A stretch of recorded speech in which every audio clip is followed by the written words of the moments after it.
আলাইকুম। ওয়ালাইকুম আসসালাম। কি হয়েছে ভাইকনা? তোমাকে তো এখন গেমেই দেখা যায় না। কই মামা, আমি তো গেমে আছি। তুমি গেমে আসো, তাহলে আমি তোমাকে দেখি না কেন? তুমি তো আমার স্টার ফ্রেন্ড করা। মামা আমি তো লাচে আছি, রাত 12টার পর। মানে রাত 12টার পর? রাত 12টার পর এসে তুমি গেমে কি করো? রাত 12টার পরে গেমে আছে, মেয়ে পড়তাই ছোটার লাউন্ডে। ওরে বাটপার, মানে রাত 12টার পর তুই গেম আসোস? হ্যাঁ মামা। দাঁড়া, আমি আপুকে এখনই কল দিচ্ছি, কল দিয়ে বলতেছি যে তুমি রাত 12টার সময় গেমে আসো, তাই না? লেখাপড়া বাদ দিয়ে রাত 12টার সময় তুমি গেমে আসো, পরে সকালে ঘুম থেকে উঠে স্কুলে যেতে পারো না ঠিক মতো। আরে দূর মামা, তুমি জানো কেমন? শুধু আম্মুকে বলে দিচ্ছি, আম্মুকে বলে দিচ্ছি, এমন কেন তুমি?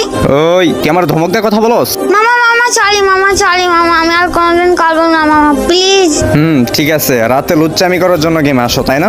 মামা আমি তো পিচ্ছি বাবু, আমি এই বয়সে দুষ্টামি করবো, তারা কোন বয়সে করবো মামা? তো দুষ্টুমি করে যেন আবার লিমিট ক্রস করো না। আচ্ছা মামা।